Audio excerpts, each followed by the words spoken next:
This is the Silt versus role-playing game Family Ties Part 12. We've already done our recap as a group off mic, but it is the beginning of a day phase, and I'll just say at a high level, you currently have two active assignments. Those are the Skyward Sprawl and the Sleepless Warden.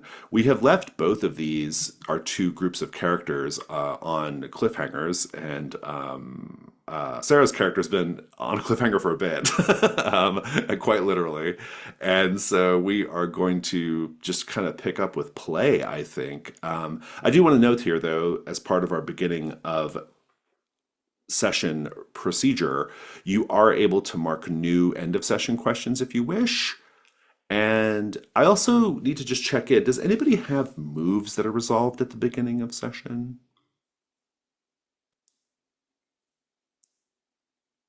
Okay. Then, and we're not introducing new assignments because we're already well past the need for that. So let's just dive in then. I do want to pick up with Zeph. So Zeph, when we last saw you, you had kind of gone up to this kind of gone up this path into the hills outside of Welkin's Vigil, and or kind of overlooking Welkin's Vigil, and you went to the windmills. You were being guided by Harlan Scythe, this kind of eccentric bird watcher guy, and you could tell that he is sort of an outsider in town, or he was like he has this like sort of very like outsider kind of thing going on. The town is very like they're very like patriotic, and they are very like remember the good old days, and they all have these like fantasies of like their veteran war hero past or whatever, right? And um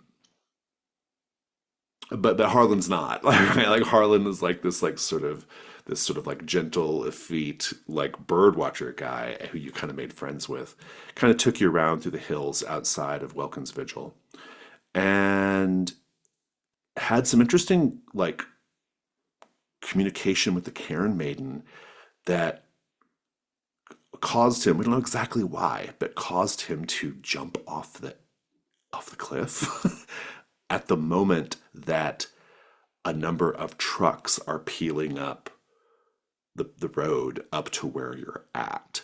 And they're going at a pretty fast speed. It's pretty obvious that they are going to be stopping where the two of you were and where you are still currently. I'm curious, just what do you do at this point? I recall correctly, I had through working with the Karen Maiden, had a very physically intimate moment with Harlan before he jumped. Hmm. And so I'm going to try and like throw on my coat and cover my ass as people are coming up the hill. So I'm not caught in the spotlight, so to speak. Oh, were you all? But I'm, You had gotten naked. That's right. I Yeah, did. that's right. Yeah. Okay, so we'll say you have some kind of covering on. Then what? I will. I'm processing Harlan in the back of my head, but I am going to confront these people head on. I need Okay, answers as to what's happening. sounds good. There's like three trucks. They come to a stop, and the leader of this little band of people is this guy. He's actually kind of he's younger. Um, get his like description really quick somewhere in here. Yeah, he's kind of young. He's got this like old military surplus jacket on, and it kind of is bearing the insignia of a long forgotten battle saint. And he's got like kind of a military haircut, and he just looks kind of like pissed off. And all these other like people who are with him, they're all like guys, most of them like older than him, and a couple of women too, but they're all like a little older than him. He's like kind of young among them, but they all have this like these like fatigues on, and these like flak jackets, and like things that that show that like they are either connected to the military or they used to be. And they all kind of get out, and Fitz like, or his name is Fitz Welkin, and he hasn't introduced himself yet, but we'll just call him by his name. He says, "So who are you? What are you doing in our town?"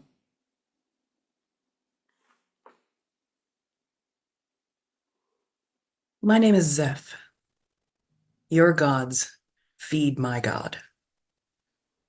So I was curious as to why all the death here was different. And it turns out that you have a giant, hulking behemoth war machine wandering around. He says, "That's a pretty nice jacket you've got on."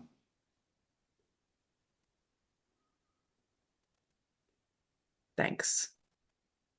Those are Yours looks pretty. like you picked it up secondhand. He says, "Okay, here it comes. Talking down to people. You think you're better than we are, don't you?" I think I'm the only one here looking for solutions. My grandfather fought those Linger Straits bastards so people like you could enjoy your freedom. Do you even understand what that means? I bet you live in one of those new pre-sanctified apartments, all comforts abounding, praise to the tranquil abode or whatever the hell. Man, And and he's just kind of like really got a chip on his shoulder, obviously, you know. And so here you are from the government, I've heard, coming to see what we're doing in Welkin's Vigil. it didn't seem like you had a good handle on things. I guess you didn't inherit that from Grandpappy, did you? I think someone in his little crowd laughs, and that kind of pisses him off, right? I think this is almost certainly the veiled move, though. What are you afraid is going to happen if this gets out of hand? I mean, I'm going to continue to meet his energy and we're going to fight. Okay, very good. It's the veiled move, so that's as far as we go with that. I think this is going to be pretty clearly with presence, I'd say. Oh, I You don't have have to any, remember you don't have what any numbers conditions are. currently. Do-do-do-do. All right, my presence is +1, and my dice came to play today. That's an 11. Oh, nice, good. Um, you have control of the situation, and you can resolve it however you want. We'll come back to this in a moment, though. Well, crew, you have arrived at this urban area where this tower is. You can see the tower, even though the sky is kind of choked with this concrete dust. I will remind you that the streets in this district are very empty currently. Well, they put a pin in that. They're generally very empty. It looks like people kind of like abandoned their cars, and I mean, just very post-apocalyptic, right? And yet, in the middle of all that, you do see this beautiful, towering, dazzling, beacon in this tower, right? Which is your object here. Japheth had gotten out of the car and got his sight back and can see that you all are surrounded by hundreds of infected. These are people who have been, these afflicted people, they are sort of shambling victims of the skyward sprawl's rot that it's sort of putting out in the world. Their bones, their teeth, their nails have been, if you get a good look at them and they might be getting close enough to where you can see that they've been sort of transformed into rebar. Their joints ooze rust, and their skin is afflicted with scabrous gray patches, and they are pressing in. This is very bad. I just want to go around the table and find out what everyone's doing, how you're reacting. We'll start with Basil.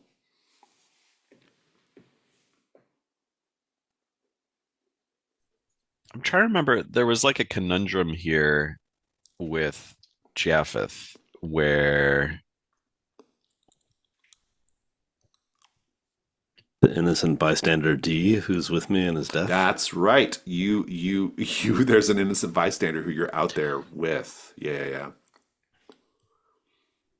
um I did Because just if I give D that compass, if that, um, I don't know, plays into this at all. You give her what? Oh, I gave her a compass, and I've got to find the mysticism behind it. Give me 1 second here. Hmm. Does not aim north, has a prayer mark. So by passing that to her, that's what alleviated my blindness. That's right. That's right. You were supposed to like kind of, I think, spiritually like lead her back home or whatever, back to safety. I mean, okay, so that's all great, but Basil, you're still, what are you doing in the car? Like you're just yeah, there.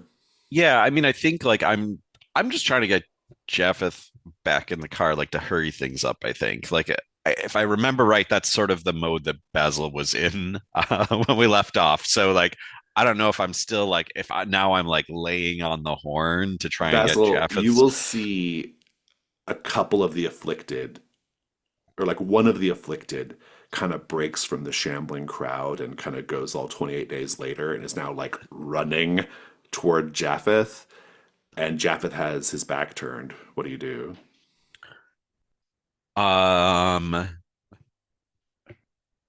I don't know. I think if I'm at the driver's wheel here, I think I might just step on the gas and try and intersect this. You were driving then. Is that I don't remember. we I can say you did it. were. I like it. Okay, okay, Yeah, okay. yeah, yeah. Because I'm sure you all switch driving duties at times. Um, this is almost certainly it has to be the revelation move. What are you afraid is going to happen if you fail? I hit the people that I don't want to hit. Okay, very well. It's worse than that. You'll kill D. If you wish to continue with that plan, by all means, pick up some dice. I think this is going to be with vitality. Oh, whatever.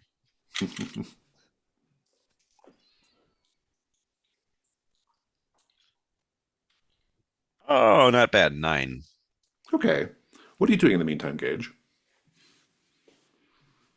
I think once it becomes clear what Basil's doing, I think Gage is going to try and get Lucas in the back seat and kind of shield him with his Mm, body. you can do that. I don't need any extra rolls or anything. Um, let's just pick up at that moment, Basil. Go ahead and just do the thing. I think the complication here. Let me read the move to make sure I'm doing the move right. Revelation move on a 7 to 9. You do it or hold steady, but there's a complication or cost. Oh, I describe what this looks like. Okay, so you do that. You you you you you gun the engine. The car like flies forward.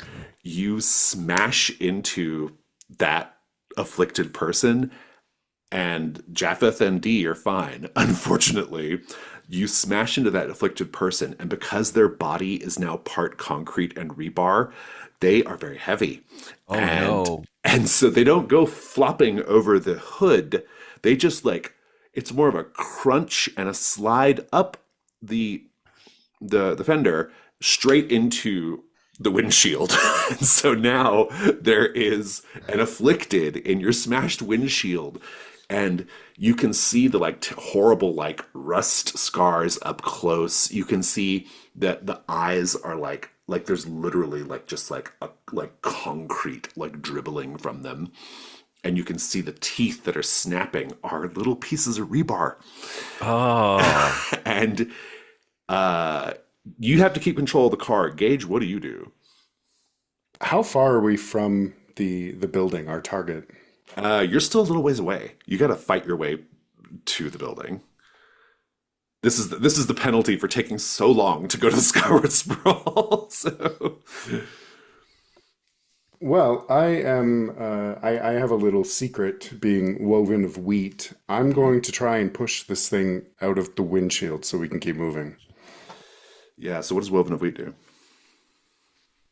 Because of the seeds that were planted under my skin is hardening like dried husks. My muscles and tendons are turning to supple green branches. I'm Nice. a little more resilient. Okay, I'm into that. I think this is great. This is going to be the revelation move, unless there's some move particularly connected to your move. There's not. I think it's going to be fantastic. I think it's going to be with vitality. What do you afraid is going to happen if you fail? I'm going to get bit and infected. Yeah, I think I'm going to put you at disadvantage as well. I think it's worse than that. You're going to get infected. I don't think it's even. I don't. That's too subtle. I think it's worse than that. This thing just like gets its rebar teeth into your neck and just begins tearing away. And Sounds furthermore, Lucas will give you a blessing Aw. as you move on to your next life, your next stage of death. Oh. Um,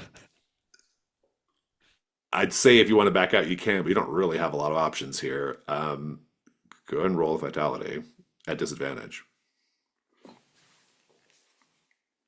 cool. I wonder if I can maybe bring my straw effigy to my family's god into play here. Maybe smack that into the thing's mouth to try and like a bit. Oh, I see. And Like it's yeah, chomping that. Yeah, that's good. yeah, That's fantastic. All right, that'll even it out.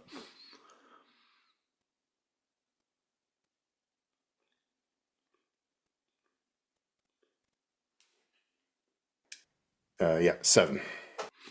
Good.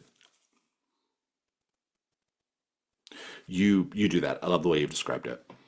You put that effigy in its like basically you're kind of having to clamber over the back seat to so that Basil can keep control of the car. This thing is like literally inside the car, just as it's like snapping its little metal teeth, and you climb over, you jam that thing in its mouth to just barely prevent it from snapping down on something, and then you give it a nice hard push and send it careening outside and down into the ground. And Basil, you can get control of the car. Um, Basil, I would like to suggest that you are probably a little shaken by this experience, if that's fair. And Gage, I'm going to say that you just, I think you pulled a muscle, but otherwise you're both okay.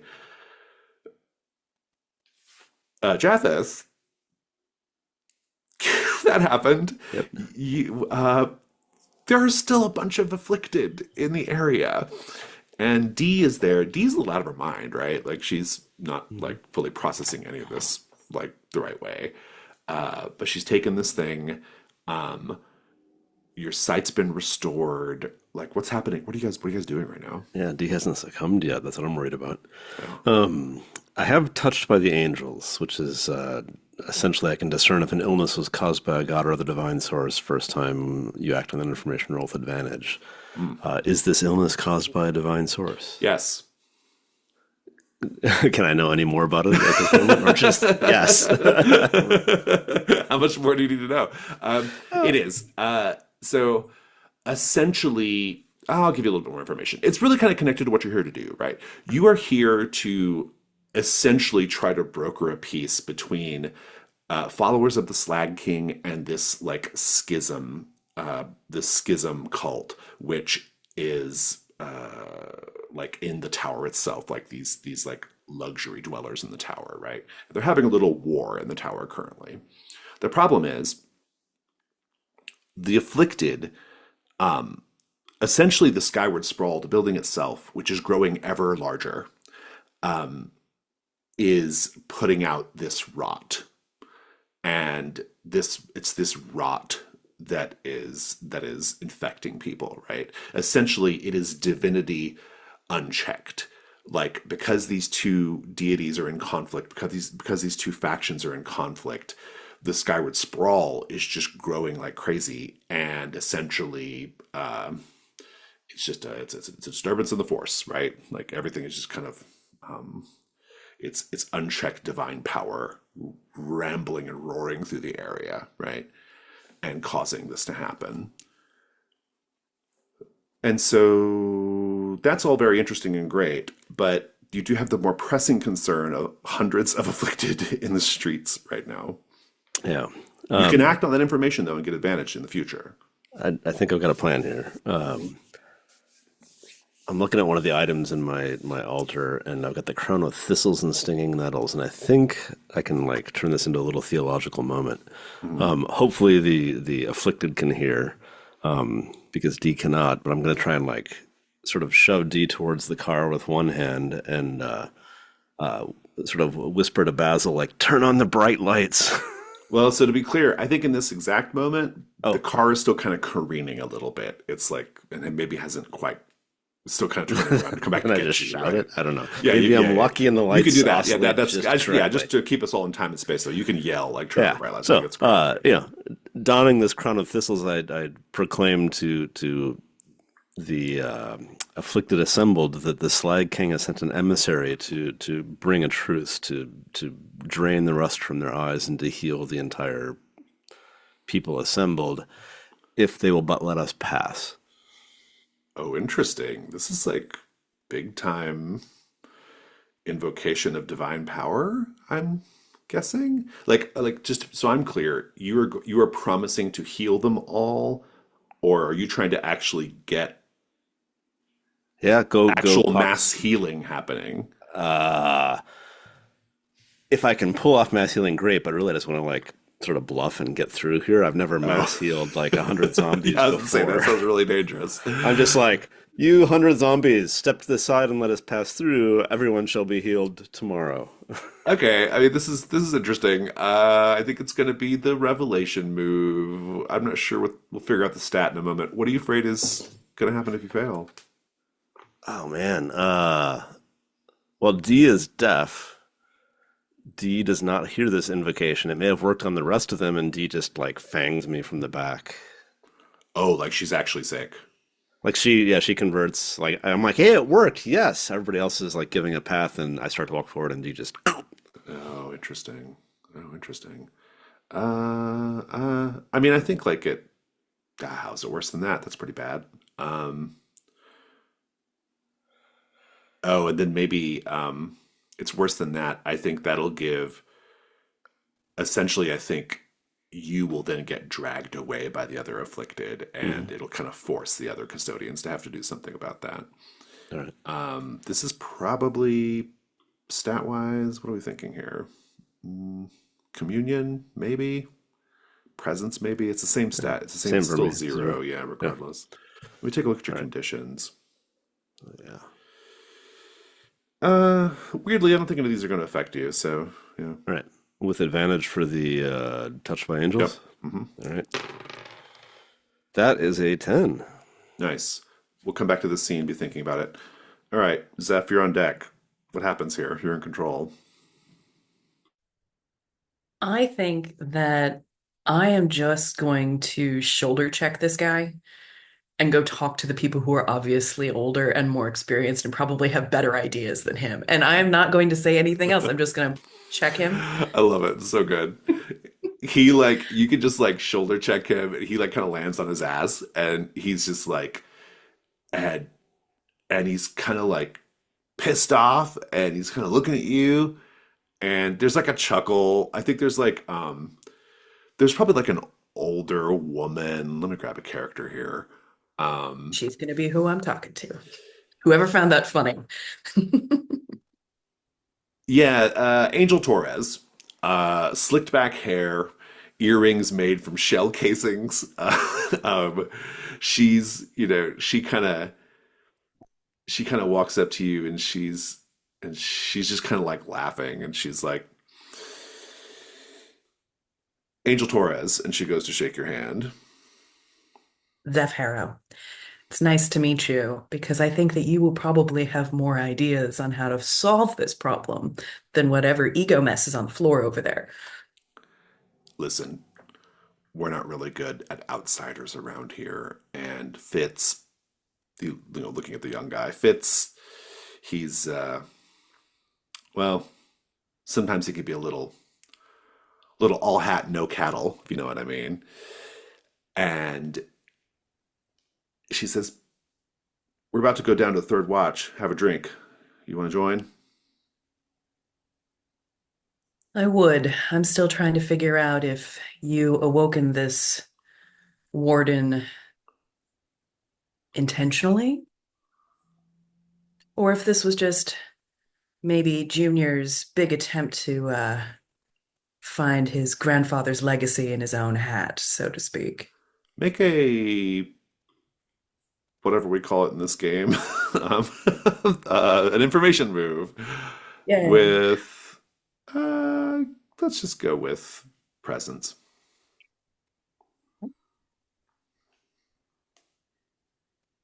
That's an 8. Okay, I'll get you a clue here in a moment. Um, you can jump into Angel's truck though, and I like your earrings, by the way. yeah, yeah. And she's like, "Oh yeah, thanks. My wife made those for me." And then she kind of like peels off, you know. And maybe like in that truck conversation, she'll kind of chat with you a little bit. Like, you know, she's not being like super forthcoming because you can kind of get the sense that like, you know, these people they have something to protect, you know, and maybe she doesn't even know all the answers about what happened with this iron cormorant. But let me grab you a clue. Actually, let me review the clues we've already got.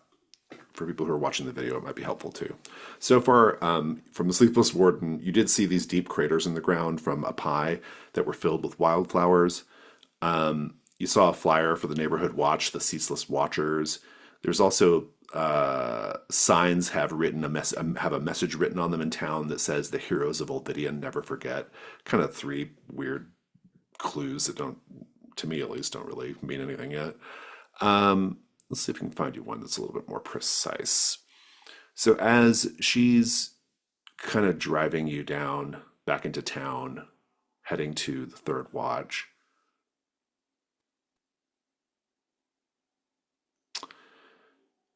she doesn't want to open up too much about this situation with this battle saint. But what you will pick up from her is that a lot of people in Welkin's Vigil have lost family members to military drafts in the past, and they're really pissed about it. Despite the fact they have this, like, you know, they're a proud people. She's like, you know, we're proud. We're proud of our history. We're proud of our military service. But the government always comes for us. We're always the one who have to supply the cannon fodder. And sometimes, you know, well, you have to wonder who's looking out for us, you know. And that's your clue. This idea of the town really feeling like taken advantage of, you know. The Cairn Maiden comes for us all, but you're right to feel slighted that you are the first to call over and over again. Right, right, right. Listen, I have no qualms. I have no disrespect for the Cairn Maiden. I get it.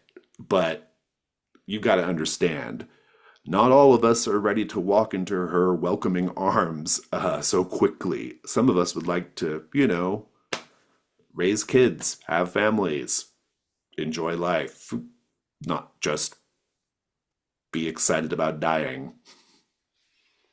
Well, I understand the enthusiasm for her embrace is not one that most people share, but I do believe that it is wrong for the government to completely bypass any sort of lottery or randomization. It can't just be you.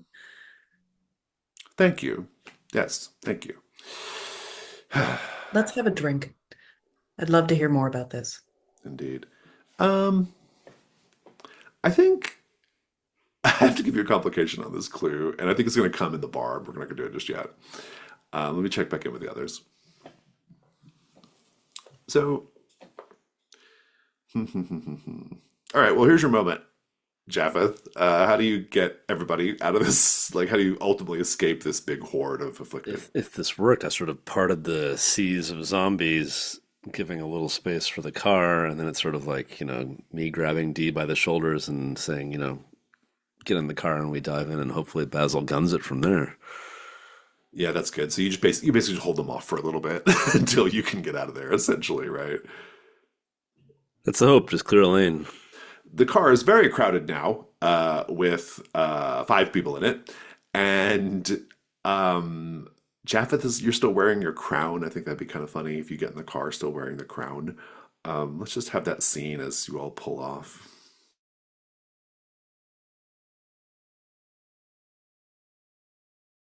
Gage is gonna look back and say, "Who the hell is that? Nice to meet you, man. Who the hell Oh, is that?" that's D. Sign language or lip reading only. Sorry. Oh, rules me out. Oh, you can just face D and let D know you're speaking. It'll be fine. Gage will turn and very loudly introduce himself. That's so real. Fantastic. Basil, what are you doing?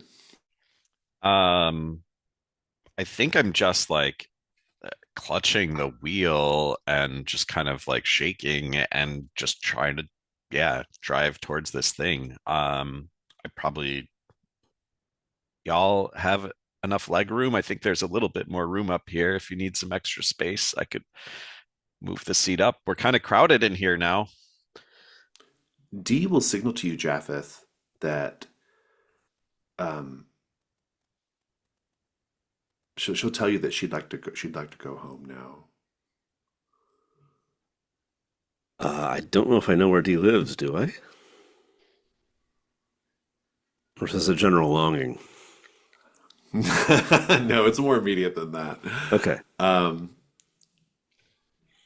Yeah, I think I'd like for yeah, I think that'd be really good. I can't remember like what her state was when you found her, and so I'm not really sure like Oh, what she was standing lost. in the path of the zombies, wasn't she? Yeah. Oh, I think maybe she's like too far gone to like remember, but she holds up that compass, and the compass is attuned to her home. Oh, that's cool. And so Yeah. the question is, are you all going to take a little side trip to go take D home? I'm looking at the compass. I'm just going to say Basil, turn left. Basil, left is not where the tower is.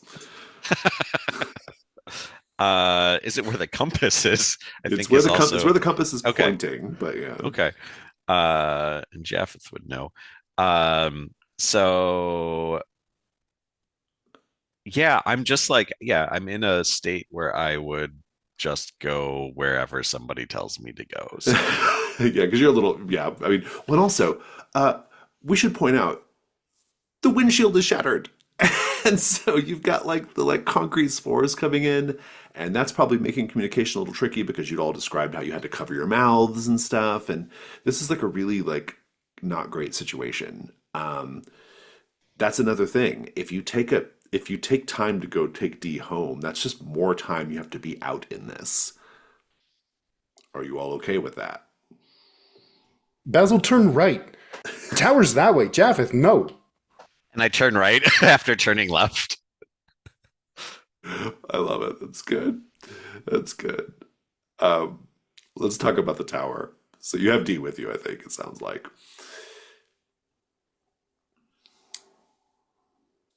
Well, you arrive at the tower in there's essentially like there's a gate that gives you access to the parking lot, and the parking lot connects up to the sub levels of the tower. And from the sub levels, you can then get up to the lobby and the higher levels, right? You still need to kind of assess this situation, like what the hell's actually going on. The first problem, though, is getting past that gate. The gate actually has a guard standing at it. The guard is dressed up in like they're clearly a follower of the Slag King, which is to say they look like a construction worker.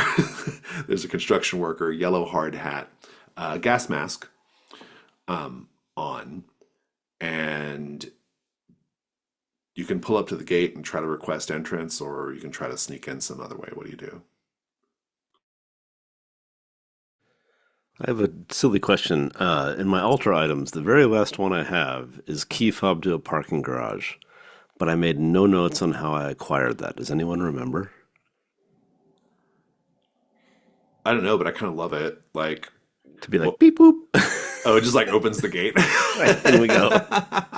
That's kind of funny. I'm kind of into that actually.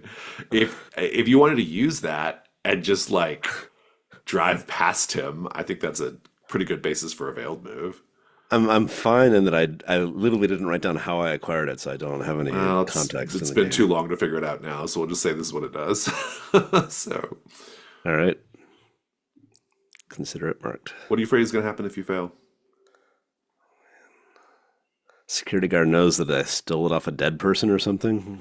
Yeah, like you're just yeah, that seems about right.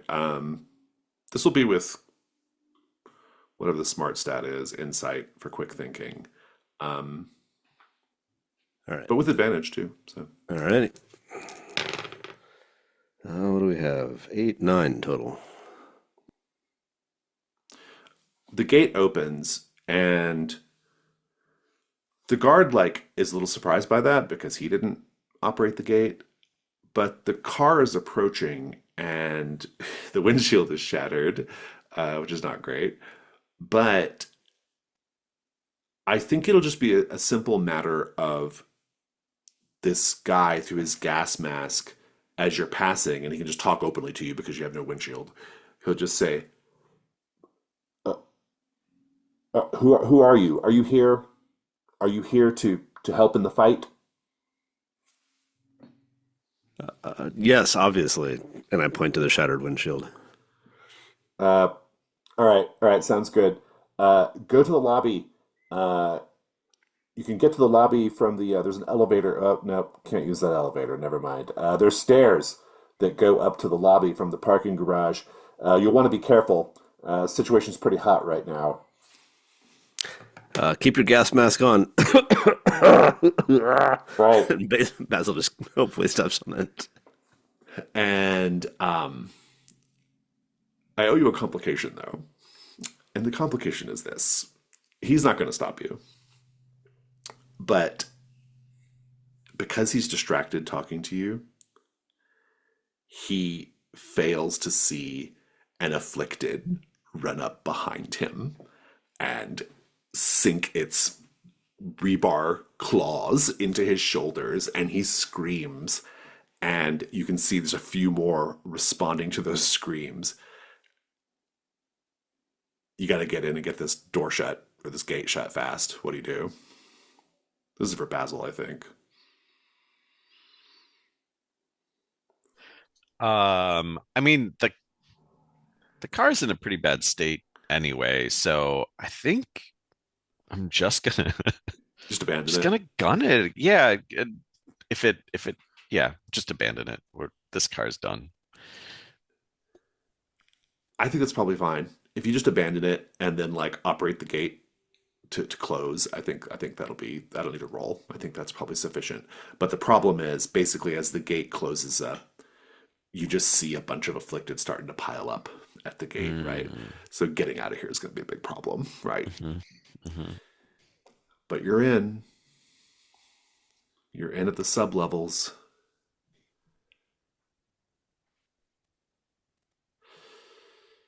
Oh, it's not good.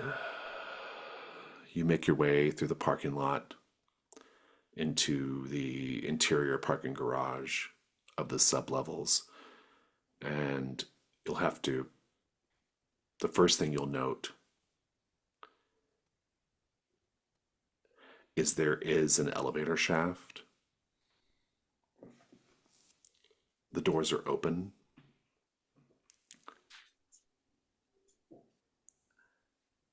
And periodically,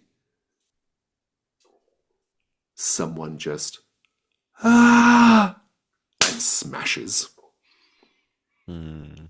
at the base of the elevator shaft. But those are the unworthy ones, the ones whose broken bodies expire. The ones that have been chosen for greatness, they only shatter their legs and are able to crawl gasping, bleeding, coughing up blood.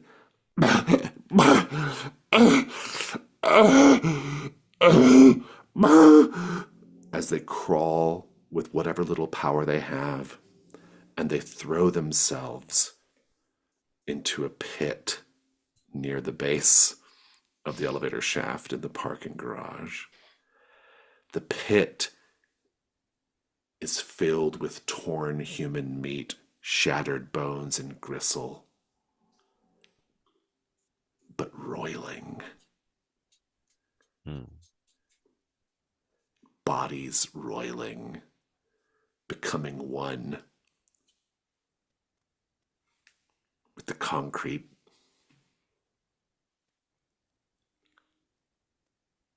Look, And I've another never body smash down into the elevator shaft. Several will meet that grisly fate as you make your way past the parking garage. You can hear, even from the parking garage, screams and chaos coming from inside the building.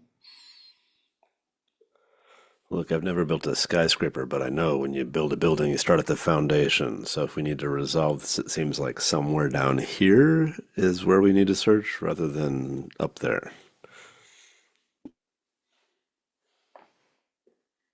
I think as another body goes, Gage is just going to look at how many people live here? How long has this been going on? Indeed. Let's take a 5-minute break.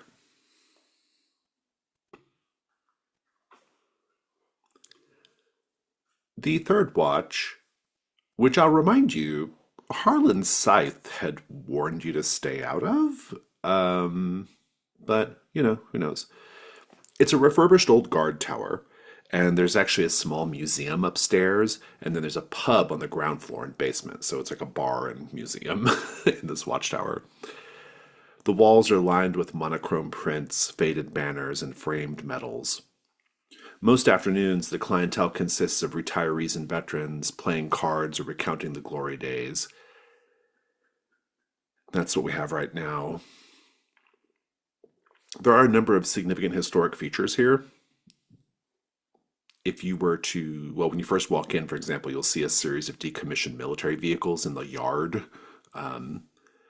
each kind of bearing a little informational plaque, as well as like larger artifacts of war that kind of are propped up near the entrance to the bar.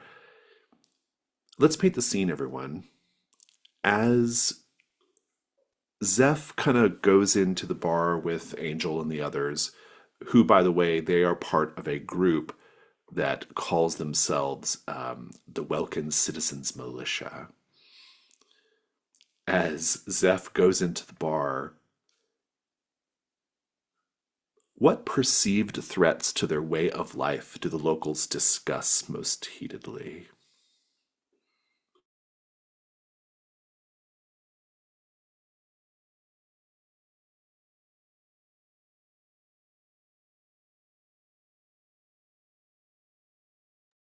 I think expanding upon what Angel told Zeph, there's a heated conversation going on about there's a couple actually both trying to hide the fact that they're uncomfortable about discussing this in public, but it's still so emotional that they can't help but talk about it. And they've been trying to have kids, and somebody is very keen to have a child before somebody else goes off to war, and the other person doesn't necessarily want to procreate when everybody's going to end up dead from recruitment anyway.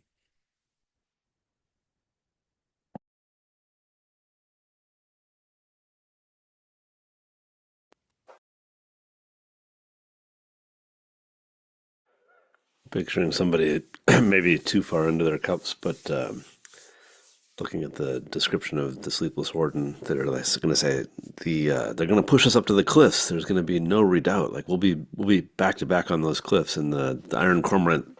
Are they going to help us now? Will they help us then?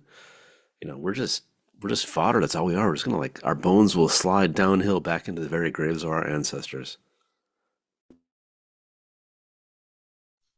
since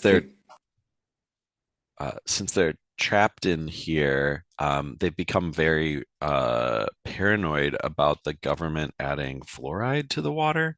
And you can see their teeth might as well look like they've got like rebar from like the Skyward Sprawl characters. Like they're pretty messed up. And they're complaining about like, oh, they just want us to worship McGrinswift. It's I was about to always ask about who's the god of that? uh-huh, Yeah, uh-huh. yeah, it's good. The god of the pearly blight. It's pearly bright is what it would actually be called, but they have their own Oh nickname. yeah, yeah, the Yeah. pearly blight. That's good. Yeah. This assignment is too real, I feel like, this week. In a lot of ways. Oh, I was going to mention the group in the corner complaining about the mainstream radio and the lies that they peddle from the big city elites who don't know what it's like down here. Indeed, indeed. Fun place, Zeph. There's a bartender. The bartender actually a little bit like Angel, and I would even because like Angel Angel probably sticks out from the crowd a little bit because she's a lesbian, I suppose. And Harlan, of course, really did not fit in. I would even go so far as to say that the bartender, who Angel introduces as Nikki Valentine, she also kind of seems like kind of an outsider, among this like group of fucking, chip on their shoulder kind of grievance filled people are other people just trying to like make a living, right? And Nikki Valentine seems like one of those.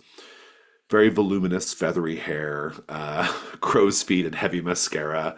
She's kind of like laughing, and you can tell she just sort of like kind of like humors a lot of these old timers, that kind of thing. But she's got like tattoos, and she doesn't look like she's particularly, like she doesn't look like a military veteran or anything like that. Angel will kind of get a table in the corner, and ask for Nikki to bring over some beers. What do you do?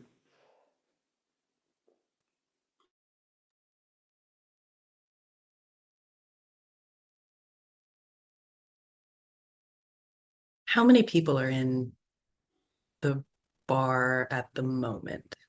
This time of day, probably like a dozen. Okay.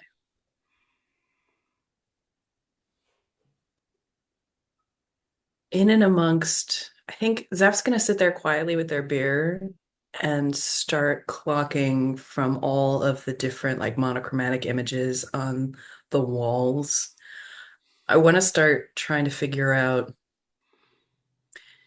if there was a plan or not. So I'm looking for historical markers that might lead me to the idea that this Iron Cormorant was a beacon of hope in the past and they might have resurrected it, or I'm just I trying to like get a that. Yeah, feel that's good. for Yeah. yeah. Roll, I think it's, would you say it's Insight? insight because you're trying to like, like suss out something, infer something, or would you say it's focus because this is a really uncomfortable place to be? Ooh. Ooh. No, focus makes sense because I'm trying to tune out a lot of the Yes. patriarchy, Yes. patriotic kind of Yes. static and just Yeah. like focus on the assignment. Makes sense to me. It's still +1 though, so. All right. No. 5. Not great. Uh, Well,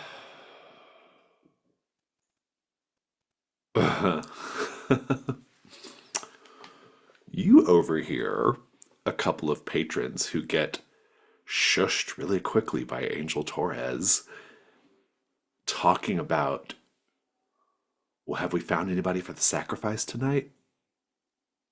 amazing. And Angel is kind of like gives him a look, and she kind of looks at you and she's like, people, everyone's got their gods, probably got to sacrifice sacrifice a couple of beers to the backyard god of fucking off in the wind, and then goes back to drinking her own beer. Uh-huh. Zeph has immediate cold sweat. We'll come back to this in a bit.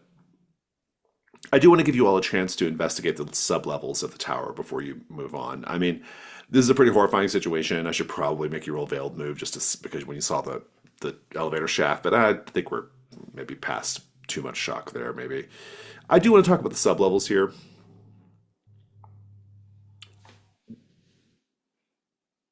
They are a twisted garden of hallowed flesh dancing with floating gray spores. And there's this pit.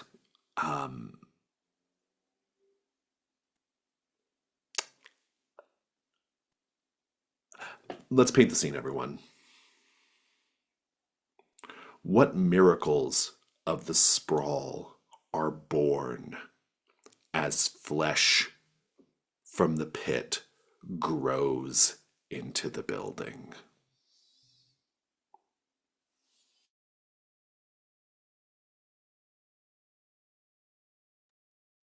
They This, don't this is the real need, shit here. there's no patron saint for electrics here. All of the nervous systems grow up into the walls and you can plug straight into whatever it is you're doing because of the kind of like I imagine it as an X-ray, like in the pattern of the concrete as it grows up. Yeah, let me add to that. Every now and then a little gelatinous egg rolls out like a caviar too large, and it bursts and a little tendril rises up through the concrete and grows and grows and grows many stories up until finally it bursts out to air and it pops out these little tiny wings that are just the fledgling bits of a Wi-Fi.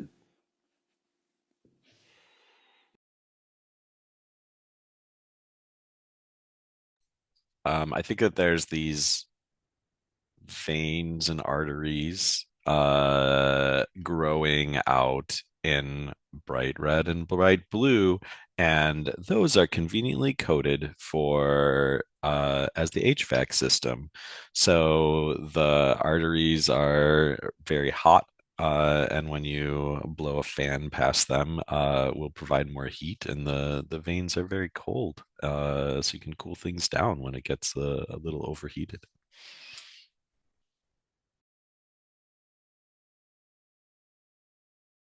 The building, like you'll hear, that building has good bones. This one really does.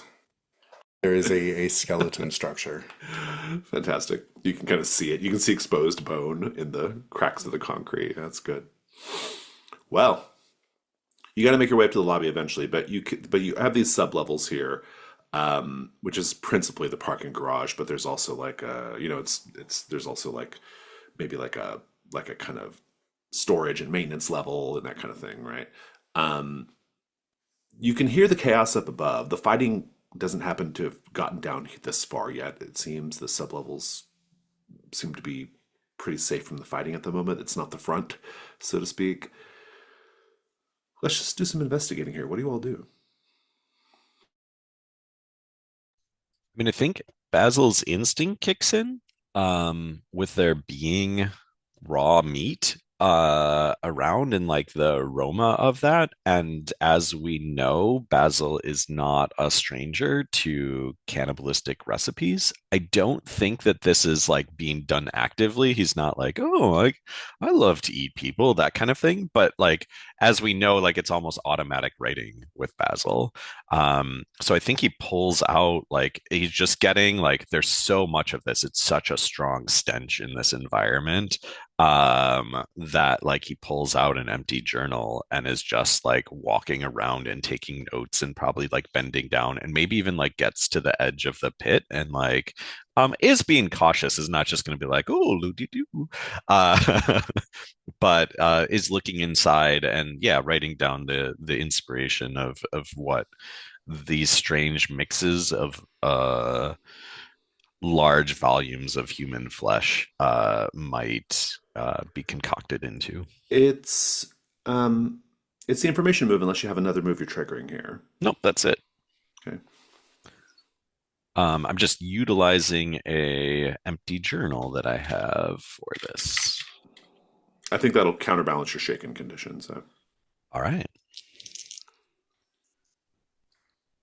Oh God. What's the stat that we're attaching to this? Insight. Maybe communion. We'll say Either way, communion. Probably okay. communion. Yeah. Either way, same result. Because it was a 6 on the table, so it'll bump up to a mixed result. Oh, you a clue with the complication. I have an idea for that, but we'll get back to it. Gage, what are you and maybe Lucas as well doing? This was going to be a condo, right? Not like It is, in fact, condo. it is a condo. Yeah. The upper levels. Yeah. So I think Gage would be aware that a lot of places like that will have rental storage in the basement. Yeah, like caged storage. Yes, Things. Yeah. I'd like to find that. I love that. That's a great thing to find in the sublevels. You do. Then what? Well, presumably the people who might be involved here might have things in storage, so I'm going to start looking for anything that could be broken into. I like that. I think this is probably weirdly. I think it's probably vitality as you like wrench open like storage gate doors, or like peel back because these are often like chicken wire like enclosures, right? So you can maybe like even tear them open, right? Information move with the rare vitality based information move. I don't think. Pull the muscle and bruise. I'm not going to make it matter here. I think you're fine. 2d6. Then that is 12. Nice. Let me remind myself and anybody else who needs it what happens on a 12. Conspiracy clue or okay. We're well past that, so you're going to just get your clue free and clear. Japheth. This might be a nice time to check in on all of your various conditions. You have the fungal rot. You have osteoporosis. You have the emptiness of dealing with sweet Jolly Crunch Tooth. You have the 10th life. The two physical ones are really interesting here, I feel like. In any case, what are you doing right now? I know what these all add up to. So, with a little phlegmy cough from that lumber mill, that and then like kind of cracking my bones. And if I could do that, the people do. I'd do it to the microphone. With that osteoporosis, Japheth has been around a while and knows a thing about construction. And all buildings have a cornerstone, and that cornerstone will tell you the year it was founded and the founding members, whoever gave the most money. I'm looking for the real cornerstone, not the one on the street, but the hidden one that shows the truth behind this building and how it came to be. Interesting. I suppose this is probably the information move with communion. Sounds good. Do I want to do? Let me look at my items before I throw dice. Nah, I'm just gonna throw dice. Ooh, I should have looked at my items. 5. 5. Great. Intriguing. Let's start with clues. I love your plan, Gage, of searching through the storage pens of some of the people who live here. Indeed, essentially like one level up from the parking garage is where the little storage level is. And you have access to it, no trouble. And you begin like kind of wrenching open the doors and kind of looking through the different things. I think Lucas, while you're doing this, he's like, it's so interesting seeing all that people have collected, all the things you collect in a life, huh? Yeah, there sure is a lot of stuff. And some of it, I'm sure, made someone very happy for a couple minutes. Now it's down here, moldering. You think maybe you could try sliding under that gate there? Yeah. And he does. with a little bit of effort, he gets underneath and he starts like kind of actually handling and looking at people's stuff, and kind of going through their boxes and everything. And he occasionally like pulls out, some sort of like, collection of, you know, uh, little toy saints or something, or just something like, kind of, um, left behind. And he kind of gets a little excited by it, and he's starting to kind of just like enjoy himself a little bit here. It's actually kind of, despite the fact you can hear this sort of like chaos muffled up above you, this is a fairly peaceful and quiet moment with you and Lucas. And I will tell you that it's not super well lit down here. And every now and then, Lucas's eyes catch the light, and they have that kind of weird glow that a cat's eyes has in low light. And he might even see you seeing him like that, and he'll say, "Daddy, what's the matter?" You, something tells me you have better night vision than I do. He says, "Well, you're not that old." Some days I feel it. And this kind of goes on for a minute. Eventually, you will find something useful here. Let me find it for you. um,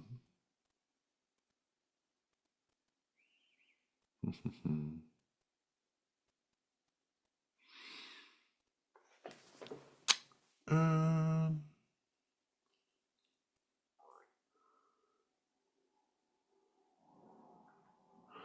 oh, he says, "Hey, look at this." And he pulls out like a big binder. And the binder, if you flip through it, it seems to contain sort of like early notes on the building, like early notes about its construction and the various sacrifices and runes, the sacrifices that were made, runes that were drawn in order to raise it up. And indeed, there's even like notes about sort of the growth of the building, its initial like sort of becoming like the sprawl. Like there's like the early days like kind of cataloged here and noted. It's unclear who kept these notes, but this is a very, very valuable resource in the investigation. And for our purposes, it's a clue. Basil, well, yeah. Gage is going to encourage Lucas to take the toy that he was playing with anyway. I think as he like, I like the scene. I think as he comes out of the little pen with this binder and stuff and the other things he's collected, he says,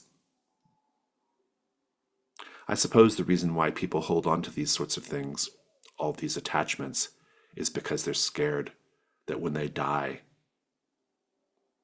there won't be anything to remember them by. Maybe they're just scared of death." Maybe, but something tells me you don't scare easy. No, I guess not. Um, hmm. Sometimes I feel like maybe dying is good. Maybe something happens after you're dead. Maybe there's maybe there's something after death. Maybe there's something beyond it. Maybe there's new life. There's Maybe. always new life. Are you scared of dying, Daddy? Wouldn't say I'm looking forward to it, but I'd be in good company. Do you know someone who died? More than a few. You get that way when you get to my advanced age. 38. I'm gonna go key Gage's car. Fantastic. Flesh pit. Flesh pit clue. Hmm. I think your clue is not found in the pit itself, but it's down kind of near where you're at, which is there's a garbage chute.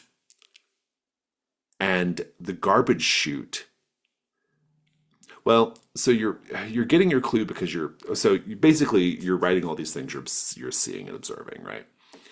And you eventually begin to realize that, or you start to have this like vision of you're not writing on paper, that you're actually writing on skin. It's brief, and it's just a hallucination. It goes away after a moment. But you realize then that you haven't written down words on this piece of paper at all. You've essentially drawn like an arrow that points you to the garbage chute. And you can see now that the garbage chute is blocked with hundreds of prayers written on bloody scraps of human flesh, which is your clue. Now I owe you a complication. I first want to know what you do, though, when you find this garbage chute and all these bloody flesh prayer marks. Um, I mean, there's something that like as a follower of the Waxen Scrivener, this is completely logical. Like this is not weird to like have prayer marks thrown away. Yeah, discard it, Um, right? yeah, Yeah. yeah, exactly. So, I think honestly, like I feel like this is in some way comforting Mm-hmm. for Basil, and that like this is a familiar thing. This is a familiar action. This is the way that things should be. Yeah, it's a little twisted and weird, but at least this part makes some sense in his worldview. And here's the complication. As you approach the garbage chute, and as you're kind of looking at these bloody flesh prayer marks, the chute is like a big shaft, right, inside the Mhm, building. mhm. You can hear from up in the shaft something wedged in the shaft or something clinging to the side of the shaft, perhaps. But you can hear.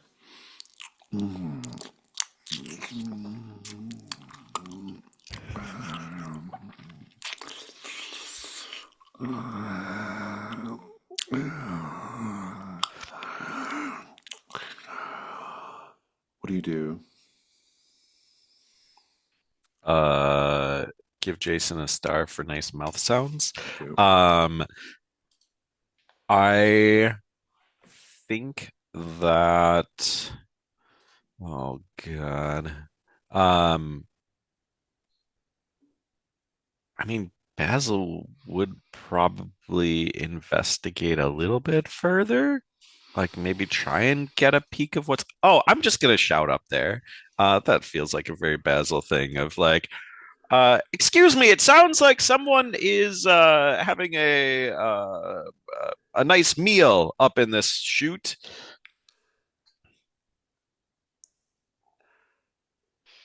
There's no response in words, but you do hear a sound of chortling delight coming Mm, from this entity. mm, I'm not going to chortle for you, but one must imagine chortling delight. Indeed, what appears to be a almost like sort of insectoid appendage reaches down from underneath the garbage chute lip, and it has a piece of the flesh prayer mark on its little appendage. yeah.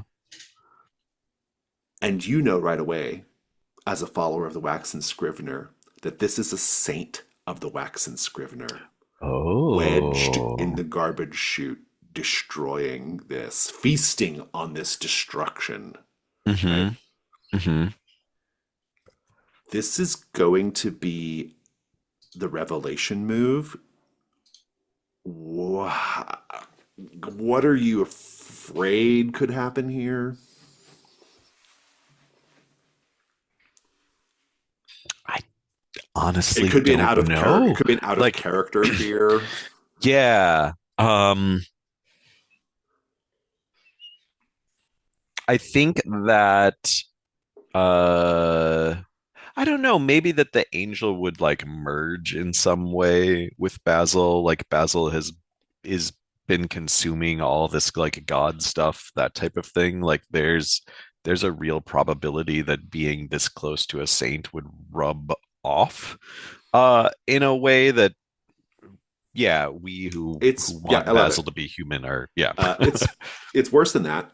You will crawl into the chute and you will begin feasting on the flesh prayer marks and begin your own transmogrification into a saint of the waxen scrivener. You will essentially be replacing this thing, which is ready to, which is essentially like kind of finding a new It's a butterfly. host. Yeah. It's ready to spread its wings and be done. Right. Uh-huh. This is going to be with communion. This is Yeah. going to be. Let's take a look at your conditions. Actually, I don't think any of them actually apply, so it's not a bad roll for you. Yeah. I kind of there's part of me that wants to like almost like make a sacrifice to this thing Mhm. as part of what I'm doing and kind of investigating. I've got these menus from defunct restaurants, and Mhm. like I feel like That's good. almost like Yeah. being like, here, maybe there will be something Enjoy this. delicious Yeah. in the yeah, Right. Yeah. and I need to get rid of them somehow. Yeah, If that's part of your altar items, you can certainly mark it and get it advantage. is.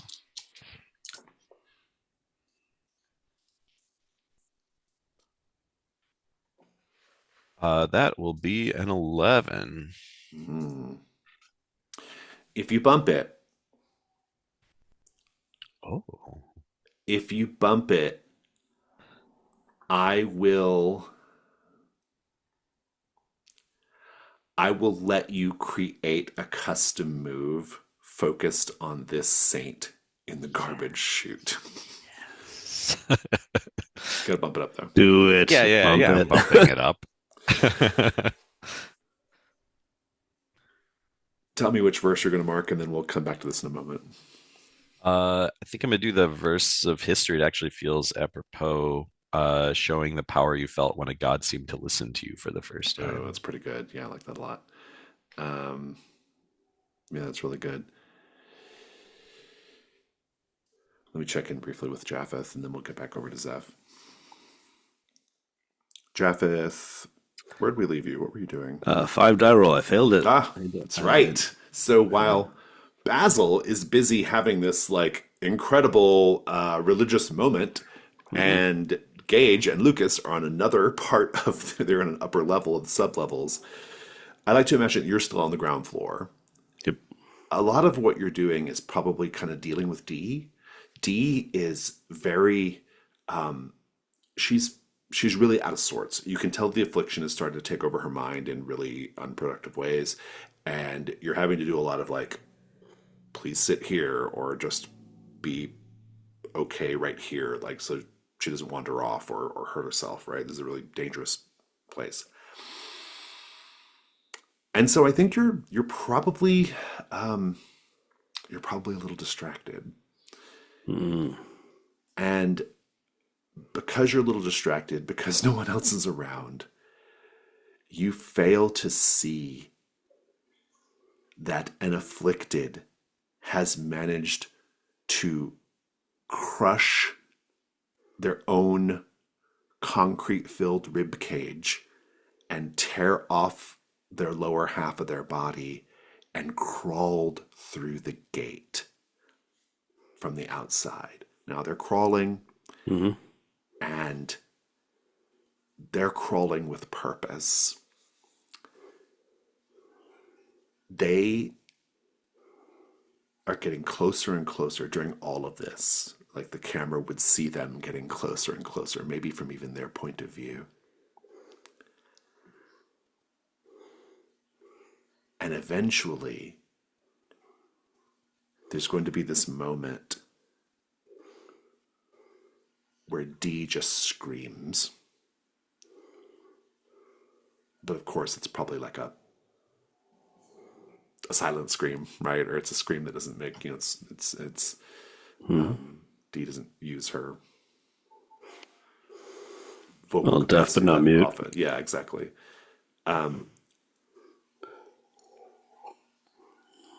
you see the thing latched onto Dee's leg with its rebar teeth tearing into her leg. And you can also see that Dee's blood is a mixture of clumpy gray concrete and blood spattering down. She was probably already far gone. But in any case, what do you do right now? Well, can I mark a verse To avoid that? to avoid Yeah, you that can. verse of Yeah, history? you certainly can. You certainly And the can. particular verse that I have in mind, I think, well, I'm going to mark a flashback to an event which made you step away from your faith. And Want to do it now? curiously, I think here we are at episode 12 of this. May have finally honed in on what I needed to understand the Silt verses, because I have a flashback that ties in every other player's deity, essentially. Okay. And I think I might have needed this from the start of the game. This not exactly competing deities, but I think I've got it. So, come on, give me that flashback. I can't check it, but anyway. So in this moment when Japheth stepped away from their faith, if you recall, there was sort of a childhood poverty, kicking cans down the road. Vending machines were this source of succor, and finally Japheth decides to take a job in construction because, like, they're always building new roads. There's always concrete to be laid. Takes this job in construction, and he's just not good at it. And the foreperson says, "Why are you even here?"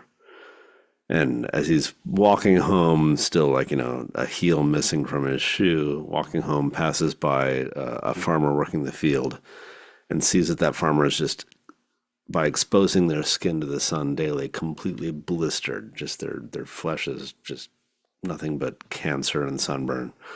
And he thinks, all right, that's a terrible job path. I don't want that. Maybe construction's better. And then he walks home a little bit further and passes by a roadside diner and is like, all right, maybe I'll just stop and get a meal here and sit and think for a bit. And this chef is just brutal, the kind of chef that subjects their subordinate chefs to torture by, like, touching a hot knife to their skin, and they're accidentally cut themselves and they're bleeding, and the chef just finally, like, takes the recipe and is like, your grandmother's recipe is shit, and rips it in half and throws it into the fire. And then walking a little further home, passes by a cemetery, and through all these, each time he's heard, if you're not here to like, sorry, why are you even here? If you're not here to harvest the bounty of the land, why are you even here? If you're not here to ingest the bounty of the land, why are you even here? And then finally, if you're not here to become the land, why are you even here? And in that moment, Japheth just decided, like, all right, I am not a monk of the Poxmartyr. I am just a construction worker. So you're a follower of the Slag King here at this this horror site. Yeah. There must be a sign from Lucien Breton, the Must be architect. Yeah, indeed. So that bumps your roll up. You were doing the information move, right? If I remember correct. I was trying to find the cornerstone that's the real Yeah, yeah, cornerstone, so I would yeah, call yeah. that information, yeah. Yeah. I'll give you a clue. I may not add any extra complication to it. I might just give you the clue free and clear since you marked a verse for it.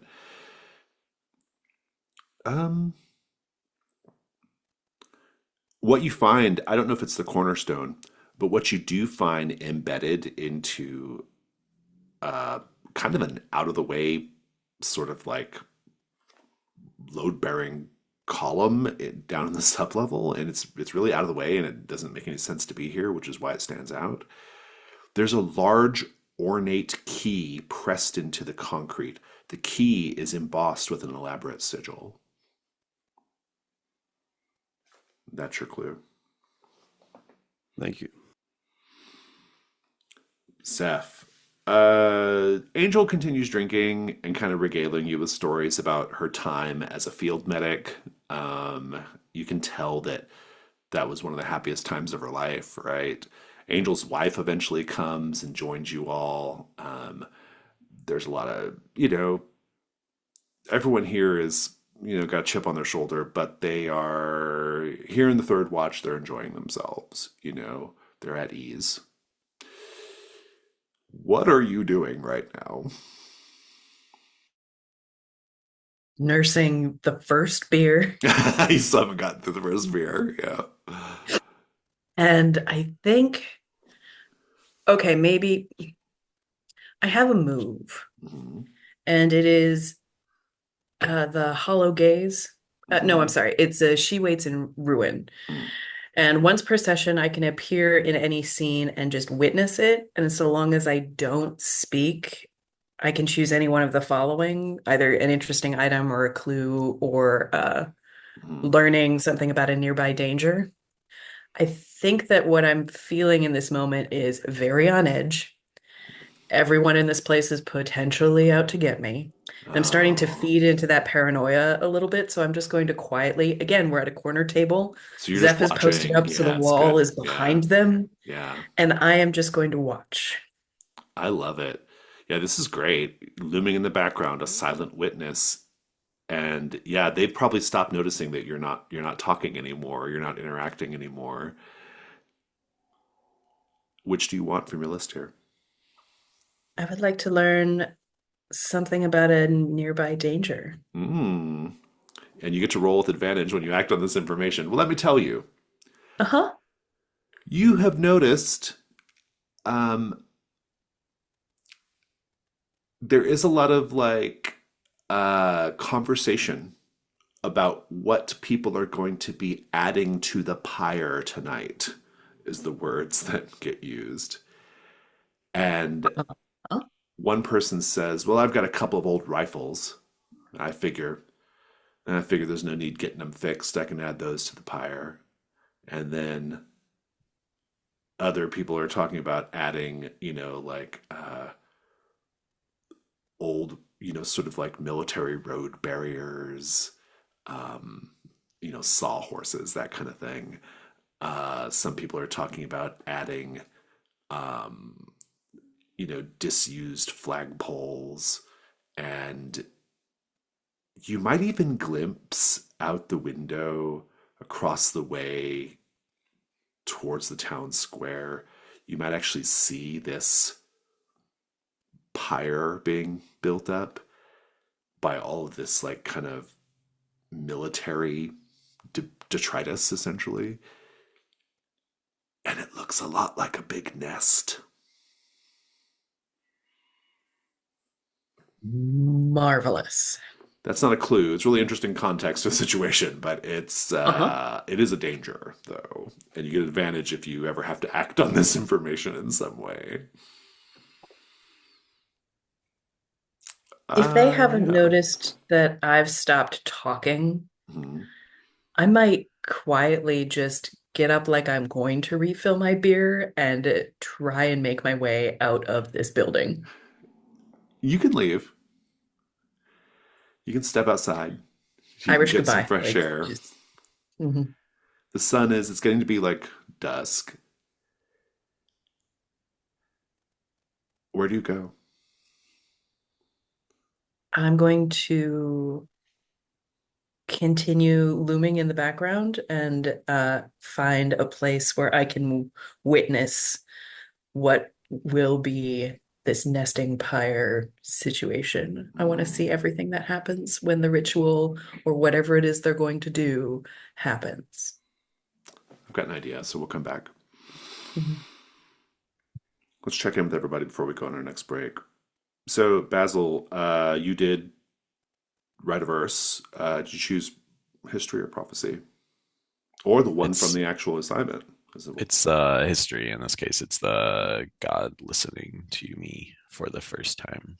Do you want to narrate it now or do you want to wait? Let me do it after the break. Okay, sure. In the meantime, though, you have your clue. If there's probably nothing else to do in the sub levels, so I'm gonna, if you don't have any objection to it, you can kind of interact with a saint later, or actually, let's have the scene with the saint. I think we have to kind of have a scene here. You can tell it's a saint. You can even look up into the shaft and see it. It's Mhm. essentially like a large, engorged worm, or like Hmm. yeah, like a big like fat worm squeezed into the shaft, feasting on these prayer marks. And it is a saint. So in between its little like kind of writhing little face feelers, you can see a pair of very human-like eyes in between it. What do you do? Um, well, yeah, I think I'm like reach up with one of these like menus, like these Mm, weird diner menus, and kind of like hand it to it. Um, I I want to add a little color too of like when Basil has these sort of like moments, his stomach grumbles. And it's not necessarily that he's hungry, but it's just kind of like the physiological response is that like a growl in his stomach and that kind of like mm. feeling. Um, yeah. And the But thing anyway, yeah. takes it. There's a moment where it kind of has to like because of the plastic of the menu, it can't really like chew the plastic so great. So it's like kind of clack, clack, clack, clack, clack, and trying to tear at it, and you have to kind of help Uh-huh. it a little bit. You might even eventually just get tired of that and just take it out of the plastic and give it to him out of the plastic. But it eventually eats it, and and it's a beautiful moment. You and your worm saint, as it chews up this menu at the base of this pile of flesh. Mm. And I think like I say, like, c- can you tell the Waxen Scrivener I say thank you? And it just. That's it. Gage, is there anything you want to do before you head up to the lobby? I don't think so. Uh, Japheth, where'd we leave you? You were Found a key. found a key. There's Yeah. a Anything else you want to do before you go half-footed to the lobby? zombie crawling up towards No, that D. didn't happen. That didn't happen. Oh, it didn't happen. Okay, because part of me thought that maybe the we could say that it didn't happen more that it is actually happening, but then D is like this key, that door, here we go, Oh no, the and key D can't be knows a removed. secret It's exit. just there. It's like a plaque almost. Or it's like a Oh, got it. yeah. So sorry, I thought it was an actual key. No, it's like All right, embedded. I mean, it is in the shape of a key. It's large. It's ornate, but it's embedded into it. all right. So that didn't happen. Elevator up to the next floor, I guess. Stairs up to the next Yeah, floor. so to speak. Right. Um, Yeah. uh, But I do want the music that. Dun-dun-dun-dun-dun-dun, dun-dun-dun-dun-dun. we're gonna get everybody to the lobby. Let's do that now. Let's just fast forward to everybody going to the lobby. The lobby is a lofty cathedral of soaring murals and concrete egg box ceilings lit with diffuse light. It is the nerve center and war room of the zealots of the Slag King, and the entrance to the actual elevators. Well, more on that in a moment. There is a high priest of the Slag King, Surveyor Monger, who has set up a gleaming chrome altar atop a melted and welded pile of lobby furniture. The space has strange acoustics returning distorted whispers and mysteries. And there are people loyal to the Slag King in their construction hard hats and suits, or kind of work suits, uh, going like kind of milling around everywhere. And Surveyor Monger up on his pile of his chrome pile of lobby furniture. He's just, he's kind of like preaching to everyone. He's got like a little loudspeaker, and his voice is very I mean, well, he sounds a little bit like RFK Jr. He has a really, really like bad voice. And you all will know because this the reason why is because the higher you go into the order of the Slag King's faith, you you take holy libations of molten iron, which scars your throat and your voice box. And so he's got his little speaker thing. There's like a squeal of feedback. Disciples, disciples, is it in the plans? He holds up these architectural blueprints. I ask you again, is it in the plans? And there's like a hue and cry up from the construction workers. And then a scream as the Slag King Zealots drag someone from an opposite stairwell. And we'll pick up with this scene in a moment. Let's take a 5-minute break.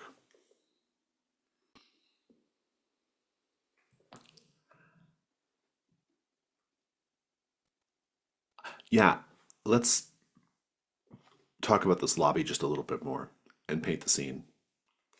Everything I've described we've seen, but also there are murals in the lobby. How do the murals tell the story of the building's founding? And how has the sprawl, meaning this sort of new thing it's become, twisted those stories?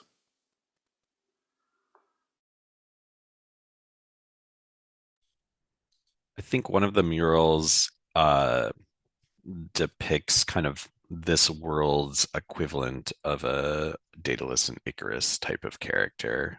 So it's sort of like, yeah, whatever would be ancient myth here. It's depicting that, and we see the two figures flying into the sky with their wings outspread, and maybe they're even like holding like a hammer and like these like things that would reference like building and construction, and the hope of this like sun up in the sky, and we see maybe, yeah, I'm just going to add like there's like a little kind of like Tower of Babel that's kind of like growing up underneath them as if they're leading the construction of this thing into the heavens. But what's happened over time is that the sort of like rebar and like these very like organic, not organic, but these constructive architectural elements have like grown up and twisted like vines, and they are seemingly wrapped around the ankles of these two figures. Um, yeah.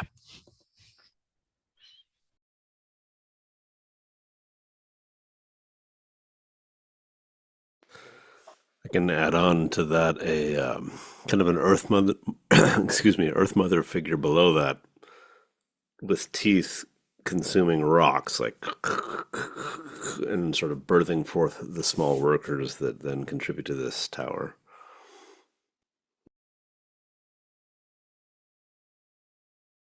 I think that if you look closely at these murals, the images kind of shift a little, like lymph or blood just under the surface, and the faces will change just subtly into faces of people in the room.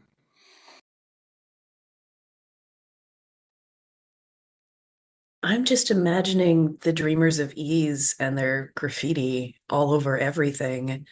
And whether it's blacking out windows with, whatever is the God equivalent of spray paint in this situation. But it's slowly defacing the building and any images of I'm not remembering the Slag King. symbolism and things like that.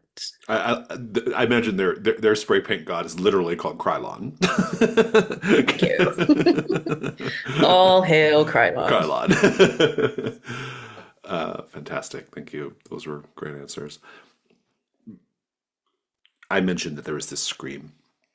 Indeed, you see a couple of Slag King Zealots with their heavy overalls and their uh, their hats, their hard hats, dragging this this teenage girl with a she's got a top knot secured by a napkin ring, and she's wearing robes made from panels of quilted wood effect chipboard, and she's screaming as they drag her into the center of the lobby, and she's like, I I don't care about any of this. I don't give a shit. I don't care who wins. I don't care if the sprawl is not a god, okay? He's not a god. I don't give a shit. Just let me go. And they just roughly drag her over to another zealot who has a blowtorch and is wearing a blowtorch mask and starts the blowtorch and is approaching her. And we'll come back to this in a moment. Zeph, Harrow, I like your plan here. Keeping a low profile, seeing what this nest is about. They're clearly, you don't need to make a roll to see that they're clearly building some kind of sacrificial pyre or altar or something like that, right? A Wicker Man kind of situation, maybe, right? And maybe you're kind of entranced in that when you hear, would you like to buy a kite?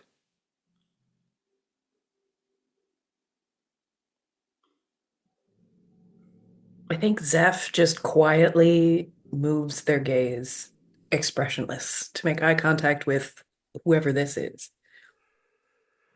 Uh, this person, she has a very goofy grin. She's wearing a colorful vest and gloves, and she's kind of untangling a bunch of ribbons, which to attach to which are kites. She has a bunch of kites hanging in the air. She's like, I know it's late in the day for kite flying, but maybe tomorrow? Complete deadpan silence, just maintaining eye contact. My name is Shay Kwan. I'm a kite seller.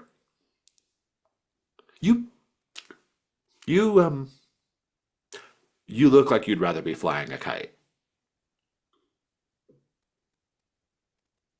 Of course, I guess in my line of business, everybody looks like that. But maybe you a little bit more so, even. You feel that I think breeze? Ooh, that's old Gustin Gale wanting to play. I can tell by your appraising look that you're a connoisseur of classical hand-operated windcrafts. You've come to the right place, friend. Let's get you some wings.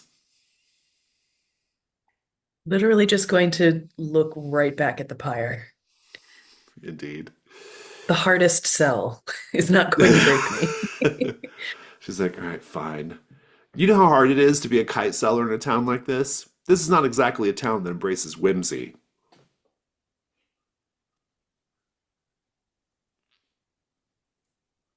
I'm sorry. I have no interest in you or your kites, but I have a task in front of me, and I am obviously busy, and you so very poorly read the body language of others, from my estimation. Well, I just think that sometimes some people need to turn that frown upside down. No,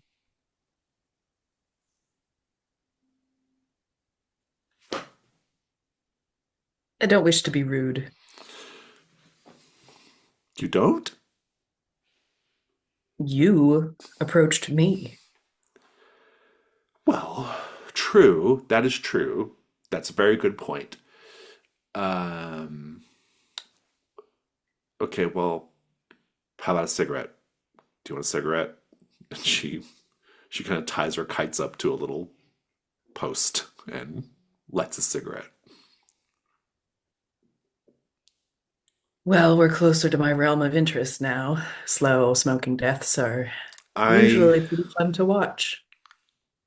I've been worshiping at the altar of old Pappy Backy for a long, long time. Sad to say. They say if you pray hard enough, you don't get emphysema. They say a lot of things about prayers. Oh, so you have questions. You're questioning your faith. When your faith is so sure that everything and everyone and every existence is going to perish, then yeah, I guess you do end up with questions, but not ones that you would generally find from a kite seller. She takes a drag on her cigarette. All right, I'll have one. Here you go. Old Gus and Gale, they love it to smoke. It's like a spiritual seasoning or something, you know. So, why are you being whimsical in a town full of military hardasses that have too many chips on their shoulders? Uh, honestly, I don't know. I guess I just take me wherever the winds blow me, you know. And what blew you over in my direction? Well, I was hoping Don't you'd be tell me to turn the frown upside down again. right. Don't. Okay, got it. Yeah. Uh, actually, it's actually not a bad day for it. It's already closing down now, but there was like a little. She kind of points over. There's like a little not a street fair, but there's little tents set up, people selling their little wares and passing out pamphlets, and the military recruiters over there, like always. Um, I don't know. Earlier in the day, I managed to sell a couple of kites to the kids. They Have pretended you like been here long? they were all flying battle saints, bombing everything below. Not exactly the lighthearted sort of play I would imagine, but who am I to judge? You been here long, and did you come in for the day? Just here for Because the I want to day. know what that is. And I point down to the Yeah. fair. I mean, I guess every town has their own little rites and rituals, right? That's pretty common. That does certainly look ominous. I agree. Finally, we've come to something to agree on. Hmm. Come, sit with me. Right? We'll And smoke your cigarettes while we figure this out. she does sit with you. We'll come back to this. Um, it looks like they're about to like torture the shit out of this girl with a blowtorch. What do you all do anything? Lucas says, "Daddy, we should help her," while looking really, really like intrigued by what's going to happen.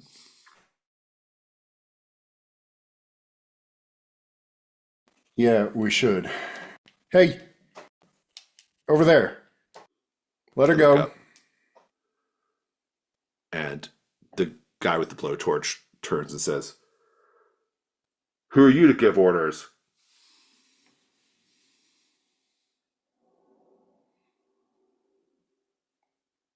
The guy with the pitchfork. And I'm gonna pull that out. This is good. It's the veiled move. What do you afraid is going to happen if you fail? uh, pitchfork versus Blowtorch. blowtorch. It's not a winning proposition. Yeah, that feels appropriate. I'm gonna put you at disadvantage because of your physical condition right now. I mean, are you gonna like actually start fighting, or do you think it's gonna lead to fighting, or are you just trying to like? I don't think you're gonna be able to threaten them, so you might have to get kind of physical here because they I have the. was hoping that the sharp tines would be at least cause some pause, but You might get the. go You for got your them. paws already. I think there's still the issue of what are you gonna do about this. So, unless you give them some reason to let her go. Yeah, I mean, definitely threatening to poke a bit if they don't Mhm. listen. Okay, so we'll keep it with presence for now. In which case, you're bruised and pulled a muscle doesn't affect you. So presence is 6. Well, we'll just end the session with this little moment. They kind of just laugh, and I think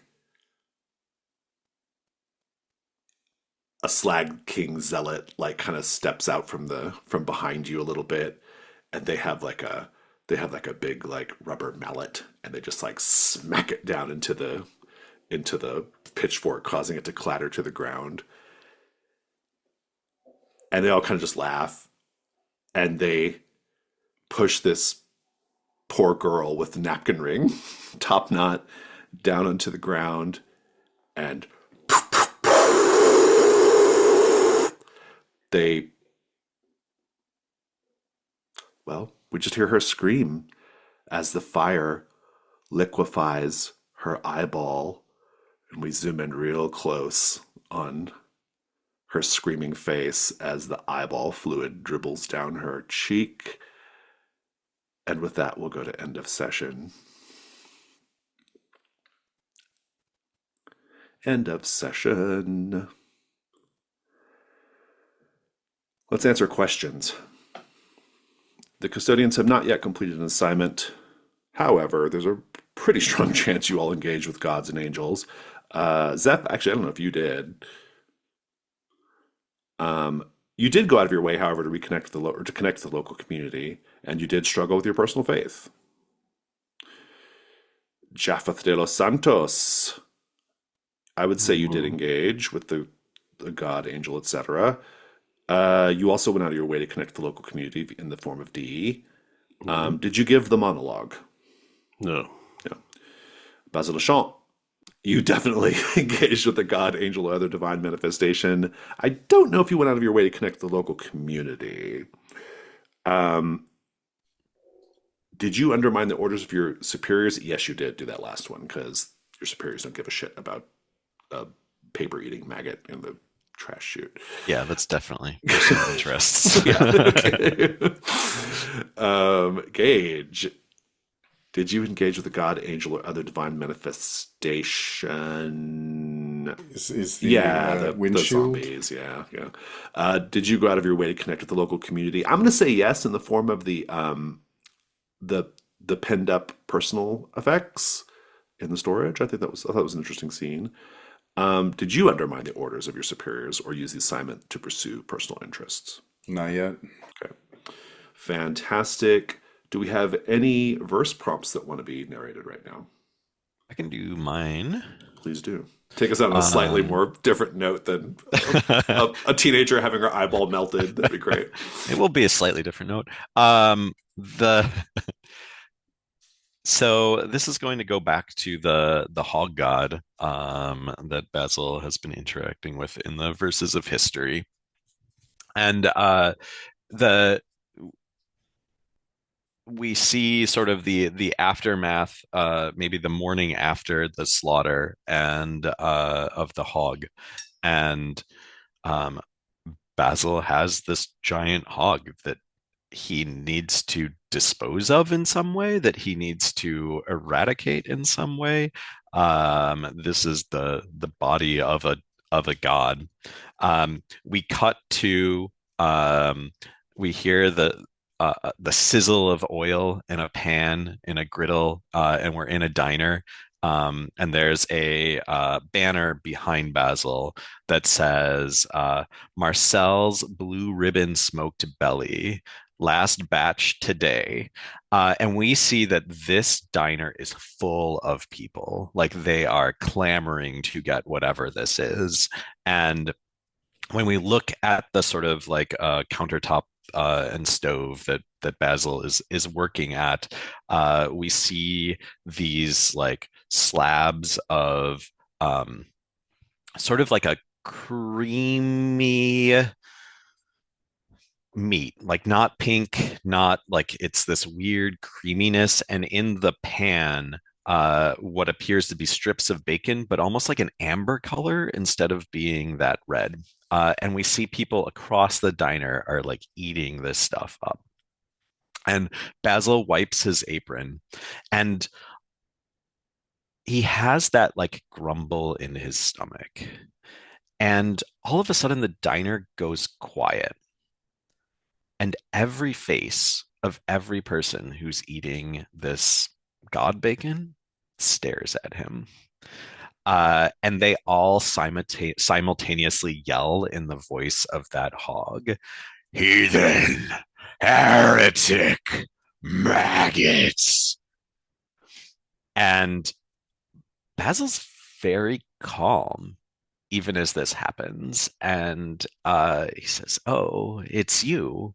And it repeats the same three words. And he says, and he kind of is a little like um angry himself here and responds and is just says, "As a wild god, you were a hog, scrounging up scraps and slop off the ground. And now you have believers. You have saints. You are in the bodies of humans. You are giving them nourishment and controlling them. Is that heresy?" And there's just silence as all of these faces stare at them. And you just hear, "No." And they fade away and become themselves, and the diner fills with laughing and people eating, and somebody runs up and is just like, "This is the best goddamn bacon I've ever eaten. What's next?" Fantastic, thank you. That's amazing. Well, with that, if there's no more, I don't think anybody has any moves that do end of session. So let's go to stars and wishes. What a fun session. It was really fun to be back at it. And I have a star for all of for the flashbacks. They were particularly good today, both Brian's and Mike's. And I really loved this sort of like little side character scenes we got today. The stuff with the little scene with Lucas was really fun to role play. I enjoyed that a lot. I enjoyed that little like kind of that little moment of eerie lightheartedness, if that makes sense, away from the gore of the sub levels. Really, really loved the conversation between Shay and Shay Kwan, the kite seller, and Sarah's character. That was it was just fun to role play. It's fun to kind of play that scene out and kind of it felt like you'd see that in the movie. That felt like a scene from the movie, you know. So that was really really good. Honestly, even the scene with Angel, we could have developed that a little bit more, but that's my fault that we didn't. But I kind of liked where it was going in my head at least. You know, I thought it was a lot of fun. Yeah, just really, really good all around. Great answers to paint the scene questions. These were some of the most challenging paint the scene questions, probably like that we've had in a while. They're really tough questions, I thought, but they were good. Like the answers really, really painted the scene, and so that was great. And yeah, I'm just I expect we're going to probably answer and resolve we're going to probably answer all the questions and resolve these assignments next time. So I'm just excited to do that.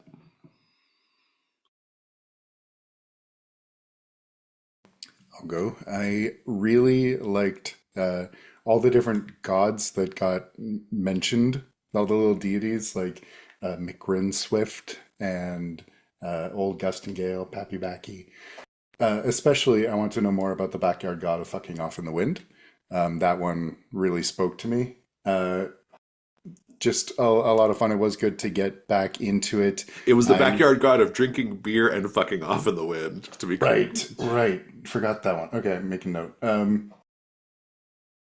The Mike, your vein and artery HVAC system was so gross, but perfect. And Sarah immediately wrote down. I guess you didn't inherit that from Grandpappy, did you? Just the perfect little rejoinder. Just a lot of fun. As always, Jason, the mouth noises. I'm a little disappointed we didn't get the chortle, but you gotta leave us wanting more, I guess. And Brian, your flashback incorporating all the other custodians, not just their gods, but their occupations, their Themes. histories. Yeah. Yeah, it was really good, and I'm looking forward to just how much you regret wearing that stinging nettle crown for presumably the rest of the investigation.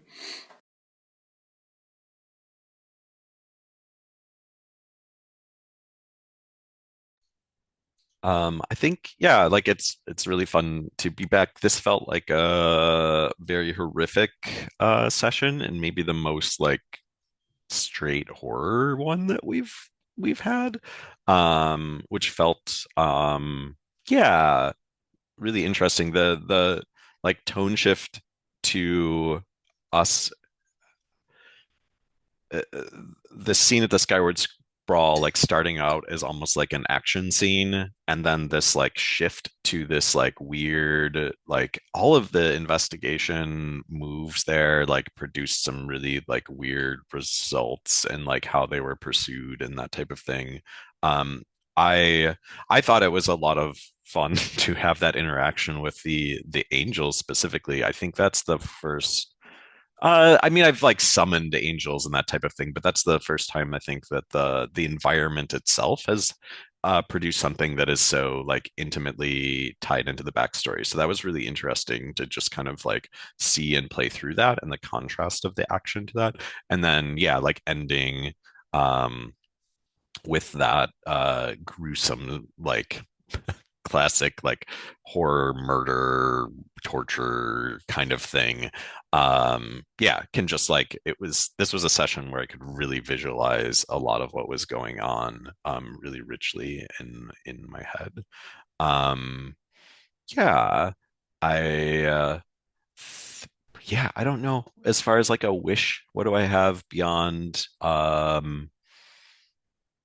a lot of these character stories are reaching ahead, and obviously the campaign is as well. So I'm really interested to see all of that hit.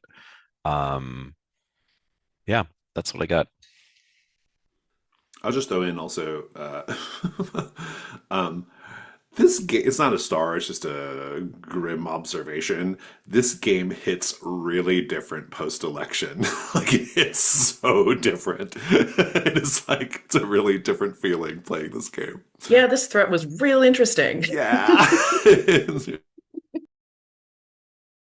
Yeah, it changed things for sure. Assignment. I meant assignment. Everybody knew that. So I'll go. Right off the top, I was really like, Mike, you were talking about the visual imagery. There was a moment where the afflicted smashed into the car, and then Gage was the one that was dealing with the one busted through the windshield. And there was just this really fun visual juxtaposition in my head of almost like urban regrowth when the earth is like taking back and the plants are fighting the structures that humans put. Like there was a lot of fun, like pathos to that. But it really just kept playing out these sort of like that juxtaposition really kind of hit in a lot of different scenes today. Star for fluoride, star for flesh pits, just cause there was a moment where there was a crash scene where Jason was switching perspectives, and that's all you said in the segue was flesh pit. And I busted It was not what I was expecting, but it was a fun camera cut. I'm looking forward to figuring out what's going to get added to the pyre. I'm looking forward to, I think checking a fair number of masks is my personal wish for me and my character going forward, because I really want to have that all come to a head. What else did I have here? Nothing that hasn't already been said. Oh, Basil's stomach growling as the manifestation of their interactions with divinity. Just a real choice, beautiful piece of story building.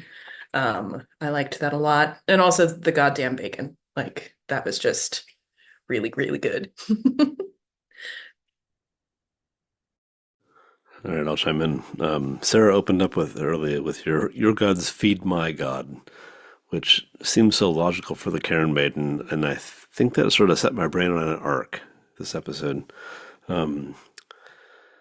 From there, Ben talked about a thing that didn't quite happen from the dice rolls, with this idea that the concrete would infuse the green growth, and these two gods in conflict, and so it's sort of a wish to see the concrete aggressing against the green growth. The